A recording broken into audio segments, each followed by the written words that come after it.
Vamos, hermanos, entonces a abrir nuestras Biblias ahí en Primera de Pedro, capítulo 1, versículo número 17, que fue el versículo que estuvimos estudiando la semana pasada. Y antes de leer el versículo y ir y estudiarlo, quisiera pensar un poco en lo que está pasando ahorita en estos días. Nosotros acabamos de terminar el año 2015 y hemos entrado, hoy es el día tercero al año 2016, y esta es la época en la que mucha gente, yo espero que tal vez usted sea uno de ellos, comienza a hacer resoluciones. A algunos les gusta, a otros no les gusta. ¿Qué es una resolución? Bueno, una determinación que uno tiene de hacer algo, de cambiar algo, de mejorar algo en su vida. Y como hijos de Dios debemos de estar constantemente buscando el renovar nuestra mente, de cambiar nuestra manera de pensar, renovarla a través de la palabra de Dios. Y yo espero que ustedes tengan alguna resolución en este año, y una de ellas podría ser leer la palabra de Dios en este año. O como estaba mencionando nuestra hermana, en 3 años, si es que se le hace muy pesado leerla, tener este ritmo de lectura para terminar en 1 año. Entonces, mucha gente hace resoluciones y yo me he hecho la pregunta, ¿por qué la gente quiere mejorar su manera de vivir o cambiar su manera de ser? Yo recuerdo que estaba pequeño, tenía como unos 9, 10 años, y un tío mío que en ese tiempo era universitario me dice, en este año mi resolución es cambiar mi léxico. Y yo era la primera vez que escuchaba la palabra léxico. Y digo, tío, ¿qué es eso?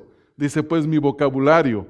Bueno, ya había dado él su primer paso, utilizó la palabra léxico. Y dice, ya no quiero decir malas razones, malas palabras. Ahora quiero hablar de una manera diferente. Bueno, esa era una buena resolución. Pero la pregunta es, ¿por qué nosotros como creyentes debemos de cambiar nuestra manera de vivir, nuestra manera de pensar? Buscar ser agradables al Señor, y en realidad esa es la respuesta. Queremos vivir nosotros de una manera en la que le agrademos al Señor, en todo lo que hacemos.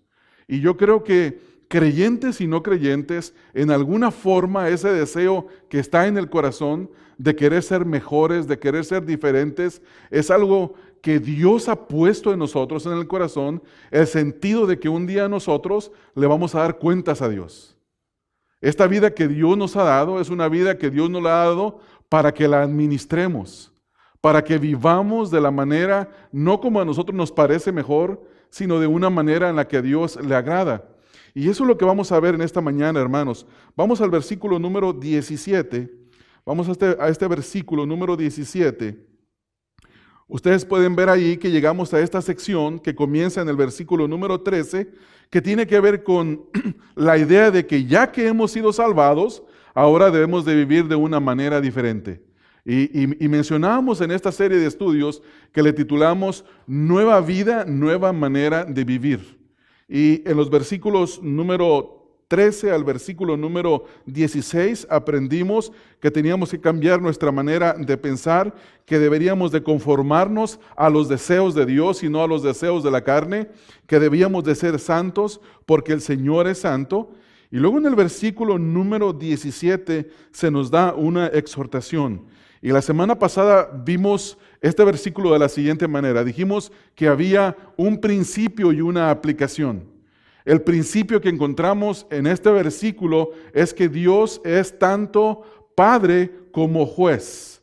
Dios es Padre como juez.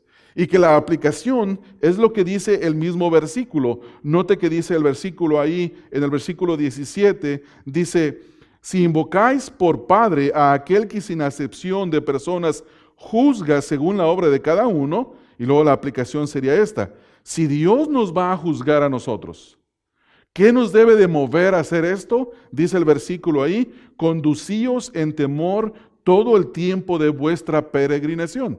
Es decir que el entendimiento de que Dios nos va a juzgar por todo lo que hayamos hecho nosotros como creyentes en este cuerpo, sea bueno o sea malo, nos debe de impulsar a vivir una vida de temor delante de Dios. Y nosotros hemos estado discutiendo este tema, sobre todo en escuela dominical, en conversaciones que van tanto de mi parte hacia ustedes como de ustedes hacia mí. Y hablábamos que si este temor era un temor de condenación, y en realidad no, más bien es un temor, como decían algunos de ustedes, de reverencia y al mismo tiempo un temor de no desagradar a nuestro Padre Celestial, el cual nos puede disciplinar. Debemos de entender también eso, que Dios es nuestro Padre amoroso, pero al mismo tiempo como buen Padre, Él también puede y nos disciplina. Y eso debemos de entenderlo. Entonces, hermanos, viendo que el principio en este versículo, si es que Dios es Padre, pero también es nuestro juez, debemos de vivir de una manera temerosa delante de Él en toda nuestra peregrinación. ¿Se recuerdan a quién le escribió Pedro estos versículos, verdad? A un grupo de personas, de creyentes que habían sido dispersados por todo lo que es Asia Menor, lo que en día de hoy es Turquía moderna. Y estos habían sido acusados por Nerón de que ellos habían sido los causantes de la destrucción de parte de Roma, aquel incendio que provocó Nerón y luego los utilizó a ellos como un chivo expiatorio. Habían sido perseguidos, estaban en sufrimiento, y luego lo que ahora Pedro les dice a ellos, dice: condúzcanse en toda su peregrinación con temor. ¿Por qué? Porque Dios nos va a juzgar. Entonces, esto es básicamente lo que nosotros encontramos en este versículo, y lo que nosotros vamos a estudiar en este punto es lo siguiente. Vamos a ver una doctrina que está implicada en este versículo.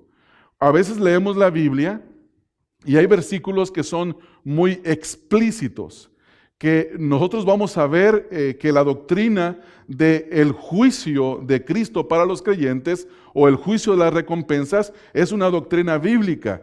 Y vamos a ver versículos en los cuales está muy explícita la enseñanza, pero en este versículo está implícita, es decir, no la toca directamente, pero sí está ahí en el versículo y está en la parte que dice, en la segunda parte del versículo dice: si invocáis por Padre a aquel que sin acepción de personas juzga según la obra de cada uno. Es decir, que Dios nos va a juzgar. Hablamos la semana pasada del aspecto de la paternidad de Dios. Y ninguno de nosotros tiene un problema con la paternidad de Dios, porque Dios es un Padre amoroso. Si bien nos disciplina, la idea de Dios como nuestro Padre nos gusta. Y muchas veces quisiéramos que Dios fuera únicamente nuestro Padre, pero que no fuera nuestro juez. Sin embargo, cuando estudiamos la persona de Dios, a Dios no lo podemos compartimentalizar, es decir, poner una parte aquí, una persona acá, una parte acá. Dios es lo que es y Dios es todo lo que Dios dice que es. Entonces, si Dios dice que Dios es nuestro Padre, pero también es nuestro juez, debemos de entender que Dios es nuestro Padre y nuestro juez.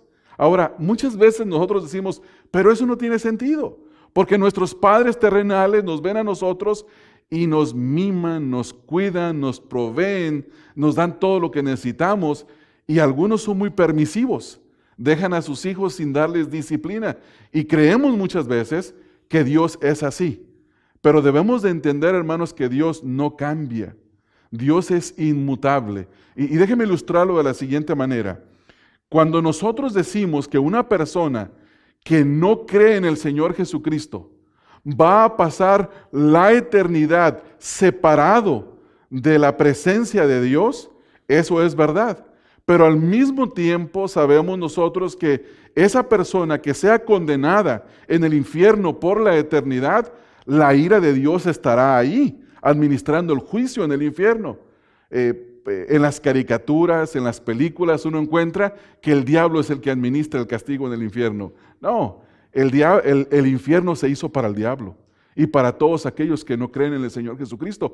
Entonces la pregunta que nosotros nos hacemos es la siguiente: ¿cómo es posible que van a estar en el infierno separados de la presencia de Dios, pero al mismo tiempo la presencia de Dios en su ira va a estar ahí? Y la respuesta es que cuando decimos que están separados de la presencia de Dios, nos referimos a la presencia de Dios en su forma en la que le adoramos, en su forma en la que nos regocijamos delante de su presencia, en su forma paternal, en la forma en la que vamos a estar por la eternidad adorando y glorificando a Dios, pero aquellos que estén en el infierno van a tener la presencia de la ira de Dios. ¿Cómo es posible eso? Para Dios es posible. Para nosotros tal vez sea imposible. Entonces nosotros vamos a estudiar en esta mañana la doctrina del juicio de los creyentes. La doctrina del juicio de los creyentes. Y si usted le gusta hacer notas y tiene ahí en su boletín un espacio para que anote, le voy a dar algunas referencias que no todas las vamos a ver en esta mañana, pero haga una nota si gusta hacerlas. Y si no es muy rápido para hacer notas, entonces si al final quiere una copia del audio, vaya allí con Chuy y Chuy se la puede proveer. La primera referencia es 1 Corintios capítulo 3, versículo 10 al versículo 15. La segunda es 2 Corintios 5:10. La tercera es Romanos 14:10. La cuarta, 1 Corintios capítulo 4, versículo 1 al versículo número 5. La sexta, 1 Corintios 9, 24 al 27. Y por último, 2 Timoteo 4 al 8. Y si alguien al final quiere más referencias, bueno, si quiere acercarse y puedo mostrarle algunas cosas que tenemos. Entonces, ¿qué es lo que vamos a hacer hoy? Nosotros en el día de hoy vamos a estudiar cinco aspectos del juicio del tribunal de Cristo para que nosotros aprendamos que daremos cuentas a Dios y de esa manera vivamos bajo Él en temor o vivamos con temor. Vuelvo a repetir, vamos a aprender 5 aspectos del juicio del tribunal de Cristo para que nosotros aprendamos que daremos cuentas a Dios y de esa manera vivamos con temor. ¿Qué es lo que va a ocurrir en este estudio? Usted se va a dar cuenta a través de la Escritura que nosotros, cada uno comparecerá delante del tribunal de Cristo y va a dar cuenta de todo aquello que haya hecho mientras que estaba en el cuerpo, sea bueno o sea malo. Eso activará dentro de cada uno de nosotros, por decirlo así, un sensor de temor. Activará una alarma de temor. Cuando usted se sube en su carro y si usted no se pone el cinturón, ¿qué es la primera cosa que ocurre? Es que el carro empieza pi, pi, pi, y tanta es la molestia que el ruido empieza a aumentar. ¿No se han dado cuenta, verdad? Pero hay algunos carros que llega un momento que se apaga y ya no pita más. Y yo interpreto eso como si el carro me dijera, necio, ¿no quieres prevenir la muerte? No te pongas el cinturón. Y así este versículo va a ser para nosotros. El entender cada una de estas referencias bíblicas van a ser como una alarma que nos dice, vive bajo temor, ten temor a Dios. Como Padre amoroso que te puede disciplinar, ten temor a Dios porque vas a dar cuentas a Dios y vas a ganar o vas a perder recompensas. Entonces, ten temor a Dios, ponte el cinturón del temor.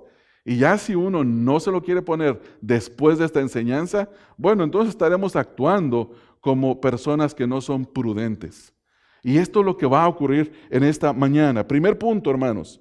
Voy a mencionar los 5 y luego vamos a ir, primer aspecto, menciono los 5 y luego vamos sobre cada uno de ellos. El primero es el juicio es para entregar pérdidas o recompensa, para entregar a los creyentes recompensas o para tener pérdida. Este es el propósito del juicio. El Señor Jesucristo nos llamará ante su tribunal para entregarnos recompensas o para que suframos pérdida de esa recompensa. En segundo lugar, el segundo aspecto es que el juicio ocurre entre el rapto de la iglesia y la segunda venida de Cristo. Esto tiene que ver con el cuándo va a ocurrir esto. Ahora quisiera hacer una nota aclaratoria. Hay hermanos que piensan que no ocurre acá, que ocurre al mismo tiempo cuando se juzga a los no creyentes, aquellos que rechazaron a Cristo, a su evangelio.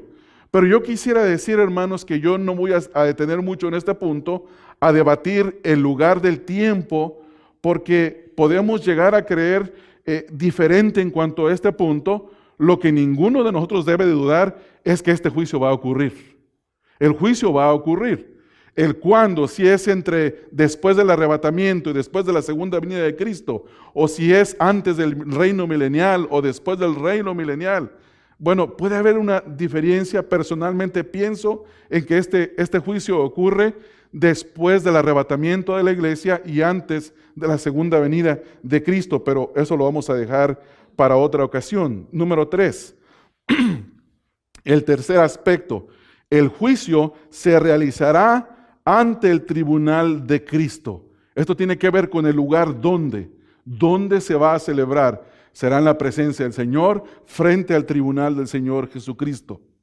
Número 4, cuarto elemento, en el juicio estarán solamente los creyentes. Ellos serán los que serán juzgados. Este es un juicio, no es para inconversos, es para creyentes. Y eso lo vamos a ver ahorita a través de algunas referencias bíblicas. Y finalmente, número 5, el quinto aspecto, las bases de este juicio serán las obras de los creyentes. ¿Qué es lo que se considerará ahí? Es decir, la obra de cada uno de nosotros. Entonces, ¿cuáles son las características de este juicio? Jesucristo será el juez.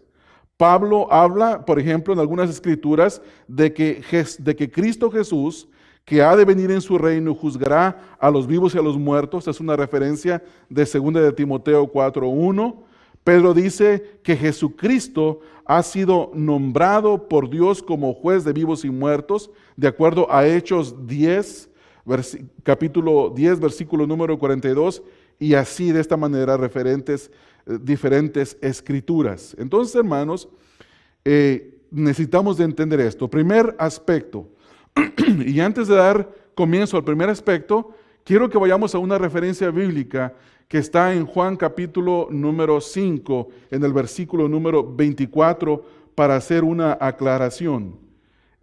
Quisiera decir, hermanos, que nosotros vamos a ser grandemente edificados y en lugar de salir de este lugar con un pavor así, un temor, algo grave que nos haga sentir grandemente preocupados, queremos salir grandemente motivados a agradar a Dios.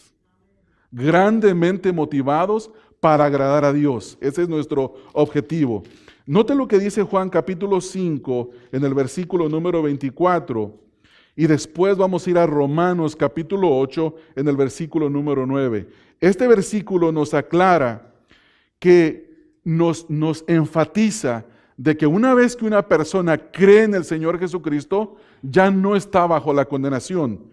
Juan 5:24 dice, de cierto os digo, el que oye mi palabra y cree al que me envió, tiene vida eterna, y escuche la última frase, y no vendrá a condenación, mas ha pasado de muerte a vida.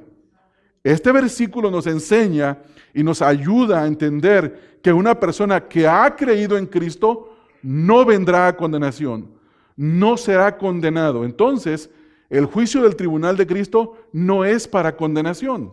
Eso tiene que estar claro en nuestras mentes. En Romanos capítulo número 8, Romanos 8, versículo número 1, también nos ayuda a entender esto. Dice, ahora pues, ninguna condenación hay para los que están en Cristo Jesús. Los que no andan conforme a la carne, sino conforme al Espíritu. ¿Qué condenación hay para aquellos que están en Cristo Jesús? Ninguna. Entonces, este juicio del que estamos hablando para creyentes únicamente no es para condenación. Vamos a observar que es un juicio para recompensas. Es un juicio para recompensas. Y habiendo aclarado esto, vamos a ver en el primer aspecto. Dijimos al principio que el juicio es para entrega o pérdida de recompensas. Este es el propósito. Y para esto vamos a leer 2 de Corintios capítulo número 5. 2 de Corintios capítulo número 5 en el versículo número 10. Y en este versículo vamos a leer que en la segunda parte del versículo Pablo dice, para que cada uno reciba según lo que haya hecho mientras estaba en el cuerpo, sea bueno o sea malo.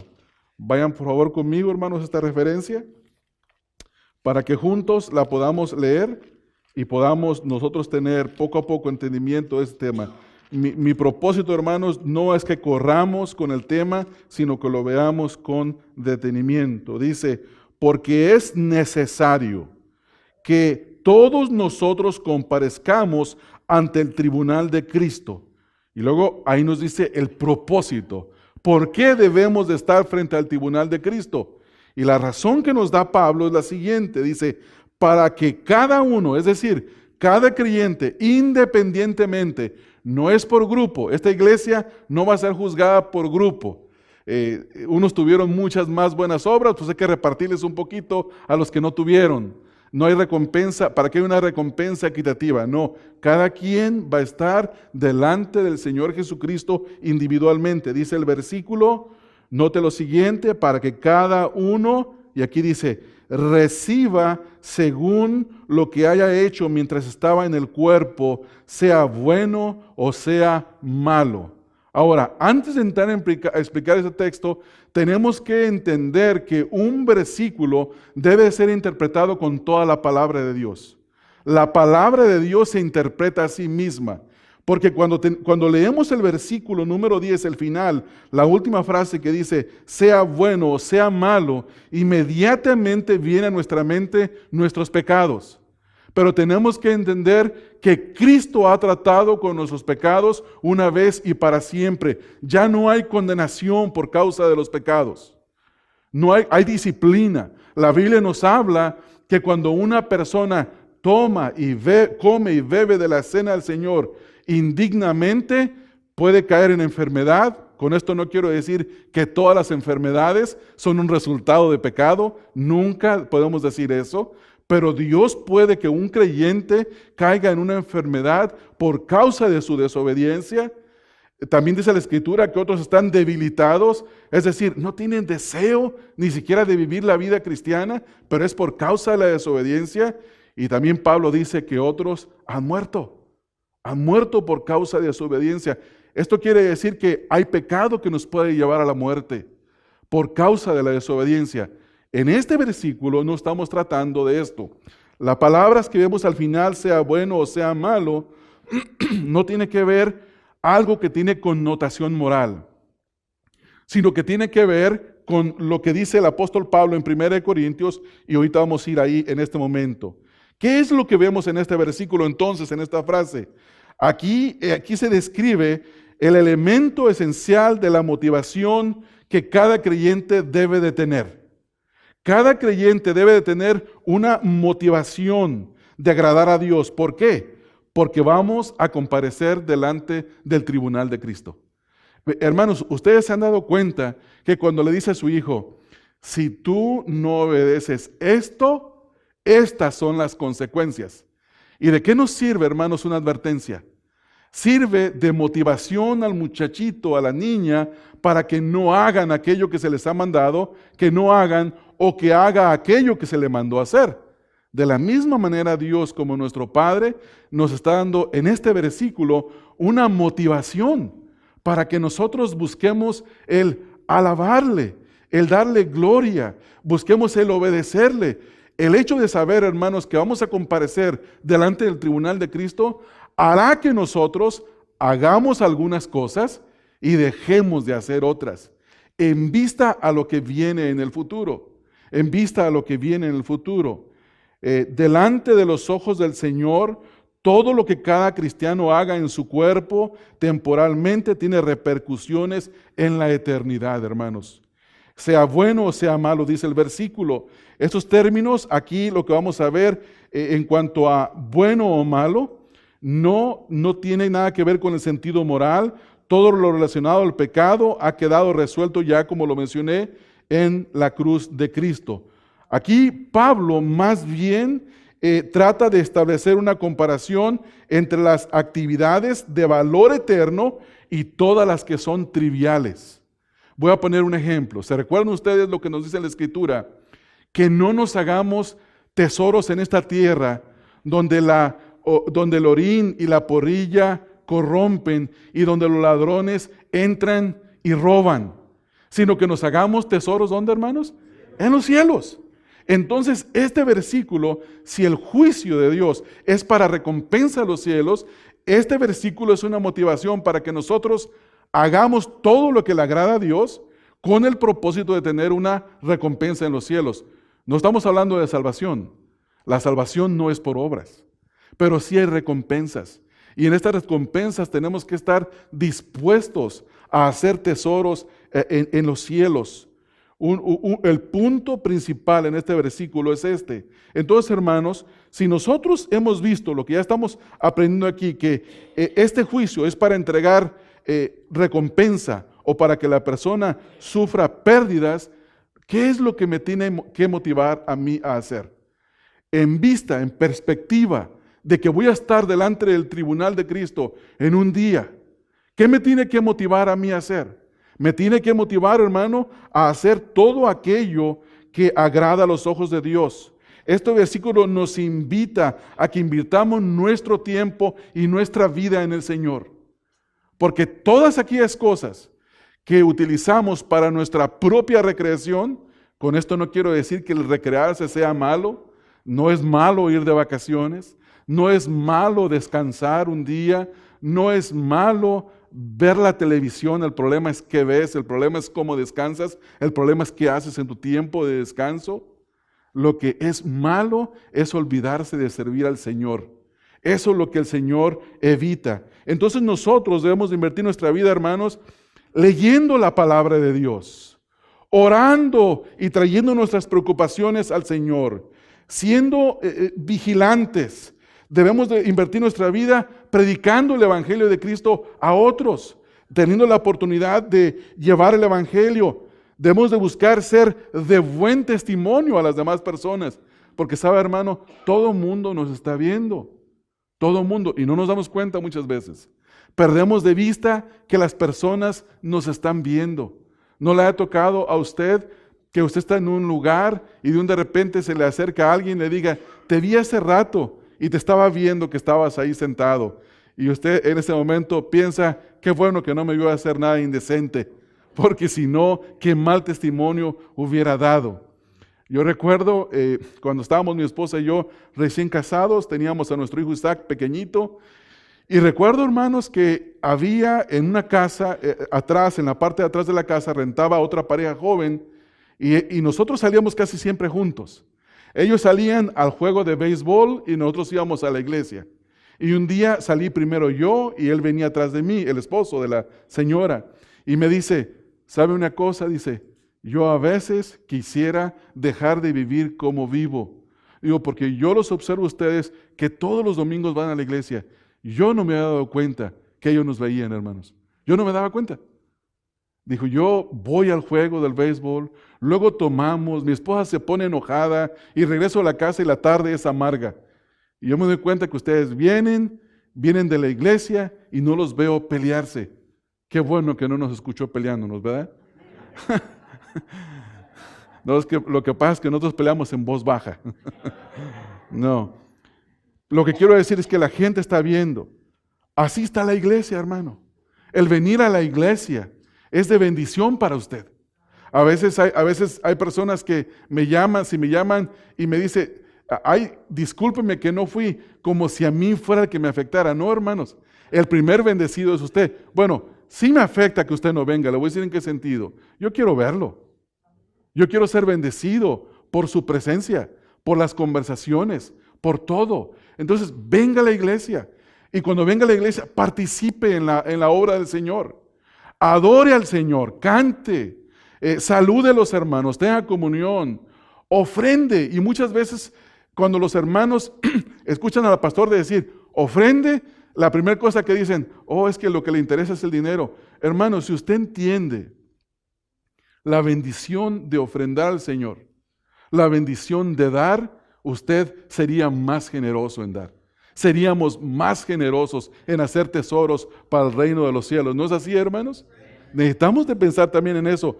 no porque existe un falso evangelio que es el evangelio de la prosperidad y que a veces ya no queremos hablar en las iglesias bautistas del dinero porque luego dicen, mira, igual que los demás, ya vienen a robar dinero. No, ellos torcieron la doctrina del dinero, nosotros tenemos que enderezar esa doctrina y tenemos que predicar también la doctrina acerca de a quién le pertenece el dinero y quién es quien reparte las riquezas de este mundo y por qué Dios da a unos y por qué Dios priva a otros.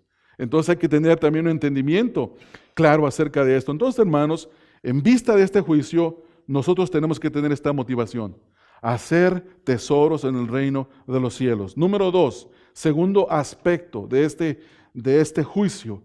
El juicio ocurre entre el rapto de la iglesia y la segunda venida de Cristo. Eso tiene que ver con su tiempo. Yo, como dije al principio, algunos difieren, sin embargo, el hecho es que ocurre. Es como, ¿cuándo viene el Señor Jesucristo? Nadie lo sabe, dice la Escritura. Nadie sabe el día ni la hora, pero lo que sí sabemos, hermanos, es que el Señor viene. Otro, ¿cuándo ocurre el rapto? Antes de la gran tribulación, a mediados de la gran tribulación, después de la gran tribulación. ¿Cuándo ocurre? Va a ocurrir. Va a ocurrir. Ciertamente tenemos una posición teológica, la cual hemos llegado a esa convicción, pero no andamos peleando y discutiendo y dividiéndonos por ese asunto. Entonces, viendo esto, saltamos a nuestro tercer aspecto del juicio de Dios. En tercer lugar, el lugar donde se realizará este juicio no es una corte humana, sino que es la corte divina frente al tribunal de Cristo. En el mismo versículo que leímos, 2 Corintios 5:10, la primera parte, dice, porque es necesario que todos nosotros, y escuche la siguiente palabra, una palabra es un término jurídico, cuando usted se le llama, en inglés se llama summons, ¿verdad? Pero es comparecer, es venir delante de Dios, delante del juez, perdón. En este caso, todos nosotros, todo creyente, tiene una cita delante del tribunal de Cristo. Y ¿sabe una cosa? No existe tal cosa como que se me pasó la fecha, disculpe, por eso no vine.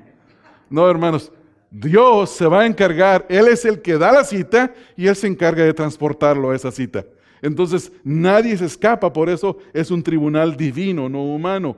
Dice el versículo, porque es necesario que todos nosotros comparezcamos, y luego dice, ante el tribunal de Cristo. Ahora, la primera cosa que viene a nuestra mente, la primera cosa es, cuando escuchamos la palabra tribunal, viene a nuestra mente el gran escritorio de madera, el Señor que se viste con una bata negra y con un martillo de madera en la mano para dar juicio. Y tiene una imagen de terror. Sin embargo, esta imagen no debe de ser de terror para nosotros. Debe de ser una imagen de expectativa. Una imagen de expectativa. ¿Qué recompensa me va a dar el Señor? Ya tengo la vida eterna, pero también entender que hay recompensas. La palabra tribunal aquí es una alusión metafórica al lugar en el que el Señor se sentará y evaluará la vida de cada creyente, de los creyentes, con el propósito de darles su recompensa. Ahora, esta palabra, la palabra tribunal, es una plataforma elevada que se colocaba para los atletas que recibían recompensa. ¿Usted ha visto las Olimpiadas, hermanos? ¿Cuántos lugares hay en las Olimpiadas? Primero, el de la derecha es el segundo, ¿verdad? Y el tercero, el de acá. Entonces, tenemos primero y segundo, tercer lugar. ¿Por qué les dan esos lugares? El lugar ese estrado donde se paran las personas, ese era un lugar muy conocido para los corintios. Ellos entendían bien esta imagen. Se utilizaba tanto para dar recompensa como para traer juicio. Entonces, esta es la palabra que Pablo está utilizando aquí. Y nosotros tenemos que ver ese día del tribunal de Cristo no como algo terrorífico que nos haga huir de su presencia, sino como una gran expectativa para estar delante de Él y recibir la recompensa que Él nos quiere dar por nuestro trabajo, por nuestro esfuerzo. Ustedes recuerdan que Pedro le hace la pregunta al Señor Jesucristo: Señor, nosotros dejamos padre, madre, trabajo, casa, ¿qué vamos a recibir? ¿Qué vamos a recibir? Y el Señor les dice que ellos habrían de recibir no solamente en la eternidad, sino que en esta vida recompensa. Entonces, hay recompensa por servir al Señor Jesucristo. Cuando vayamos, hermanos, a evangelizar, no está perdiendo su tiempo. Cuando viene a interceder por la vida de otros en oración, no está perdiendo su tiempo. Cuando ayuda a un hermano, sea económicamente o sea físicamente, manualmente en algún trabajo, algo que le está ayudando, no está perdiendo su tiempo. Cuando sirve al necesitado, no pierde su tiempo. Todo lo que nosotros hacemos tiene una recompensa. Eso nos debe de motivar. Entonces, esta enseñanza no es para salir con terror de este lugar. Sí tenemos que temer a nuestro Dios porque es un Padre que disciplina. Pero también, hermanos, al mismo tiempo nos debe más bien de motivar el ser agradables a Él. Como dice Pablo, más adelante vamos a ver nosotros exactamente esto. Entonces, Pablo tiene en mente esta plataforma elevada que se colocaba para premiar a los atletas victoriosos. Durante los Juegos Olímpicos nosotros vemos esto. En aquel tiempo se les entregaba una corona de laureles. En el día de hoy se entregan medallas y diferentes cosas. Hay un ejemplo. Vamos al libro de los Hechos. Libro de los Hechos, capítulo 18, versículo número 12 al 16. En este pasaje nosotros vemos que Pablo está puesto en juicio. Vamos al libro de los Hechos, capítulo 18, hermanos, versículo 12 al 16. Aquí tenemos un ejemplo de esto, de esta palabra que está utilizando Pablo aquí mismo en Romanos. Dice el versículo número 12 al 16. Pero siendo Galión procónsul de Acaya, los judíos se levantaron de común acuerdo contra Pablo y le llevaron, ¿a dónde, hermanos? Al tribunal, a este mismo lugar. En este caso se le iba a juzgar a Pablo por algo que él no hizo, pero este lugar se utilizaba, como les he dicho en un momento, tanto para coronar atletas victoriosos como para juzgar, pero en nuestro caso el juicio es para darnos una retribución o para que tengamos una pérdida. Vamos a perder de recibir si nosotros no hacemos la voluntad del Señor. Seguimos leyendo, versículo número 13, diciendo, persuade a los hombres a honrar a Dios contra la ley. Y al comenzar Pablo a hablar, Galión dijo a los judíos, si fuera algún agravio o algún crimen enorme, oh judíos, conforme al derecho, yo os toleraría. Pero si son cuestiones de palabras, de nombres, de vuestra ley, vedlo vosotros, porque yo no quiero ser juez de estas cosas. Y los echó del tribunal. Entonces estamos hablando de un lugar donde se ponían a las personas. Bueno, Dios nos va a poner a cada uno de nosotros. Cristo será nuestro juez. Y mi pregunta para ustedes, hermanos, ¿está viviendo de tal manera que desea hacerle agradable a Él, sabiendo que no solamente le agrada, sino que está a la expectativa de recompensas? Debemos de vivir así, hermanos. Cuando Pablo dice, por ejemplo, cuando uno ofrenda, dice, cada uno, según como haya prosperado, aparte, y dé no con tristeza, ni por obligación, ni por necesidad. ¿Por qué dice Pablo eso? Porque al dar nosotros, le damos gloria a Dios y al mismo tiempo hacemos tesoros en los cielos. El día de hoy se entregó a cada uno de los miembros aquí la hoja de todas sus ofrendas que dieron al año. Algunos de ustedes la pueden presentar delante del IRS a la hora de sus impuestos y toman una deducción. Pero hermanos, esos números que están escritos ahí en ese papel, usted puede extraviar el papel, o ese papel se puede perder, pero delante de Dios, donde Él toma récord, donde Él guarda lo que nosotros hacemos y que va a recibir recompensa, a Él no se le perderá, hermanos. Él tiene todo bien registrado y eso debe de ser una motivación para que nosotros busquemos agradarle a Él y darle honra y gloria. Número 4, cuarto aspecto. No es un juicio para incrédulos. Solamente los creyentes en Cristo serán juzgados. Primera de Corintios, capítulo número 3. Primera de Corintios, capítulo número 3, en el versículo número 11 y versículo número 12. Dice el versículo número 11, porque si lo que perece tuvo gloria, estoy en 2 de Corintios, perdón hermanos, me fui a leer otra escritura. Tengo anotadas todas mis notas en la computadora, pero prefiero irme a leerla a mi Biblia porque si escribí mal un versículo, yo leo otra cosa y ustedes no lo encuentran en su Biblia. Ahora sí, hermanos, 1 Corintios, capítulo 3, versículo número 11. Porque nadie puede poner otro fundamento que el que está puesto, el cual es Jesucristo.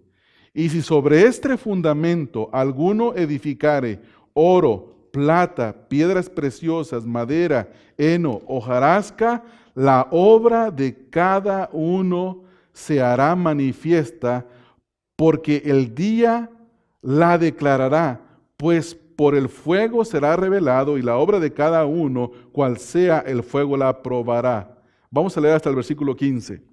Si permaneciere la obra de alguno que sobreedificó, recibirá recompensa. Ahí está la palabra. Si la obra de alguno se quemare, él sufrirá pérdida, si bien él mismo será salvo, aunque así como por fuego. ¿Notan la aclaración de lo que dice el apóstol Pablo? Aquí el apóstol Pablo está hablando de la obra del Señor. ¿Quiénes estaban en Corinto? ¿Quiénes eran aquellos? Pablo había predicado el evangelio en ese lugar. Gente había creído, después vinieron colaboradores de él. ¿Quiénes eran? Apolos era uno de ellos. Después vino Tito, pudo haber venido Timoteo, y todos los colaboradores sobreedificaron. Pero dice Pablo que la obra de cada uno de ellos va a ser probada. El fundamento es Cristo. Pero después de eso, la enseñanza, la predicación, todo eso son los materiales que se utilizan para la edificación. Pablo está utilizando una figura metafórica. Y note que primero habla de materiales valiosos y luego habla de materiales que no tienen valor, que no soportan el fuego. Note lo que dice el versículo. Dice el versículo número 12. Y si sobre este fundamento alguno edificare, el primer material, ¿cuál es, hermanos? Oro. Segundo, plata. Tercero, piedras preciosas. Estos son los materiales que sobreviven el fuego. Y estos van a recibir recompensa. Pero luego vienen otros materiales que no pueden sobrevivir el fuego. Y dice madera, heno, hojarasca. La obra de cada uno se hará manifiesta, porque el día la declarará, pues por el fuego será revelada. Y note lo que sigue al final. Y la obra de cada cual sea, el fuego la probará. Si permaneciere la obra de alguno que sobreedificó, ¿qué dice ahí el versículo, hermanos? Recibirá recompensa. Pero después, dice el versículo 15, dice, si la obra de alguno se quemare, él sufrirá pérdida, si bien él mismo será salvo, aunque así como por fuego. Entonces, estamos hablando de un juicio no para condenación, sino estamos hablando de un juicio para recompensa.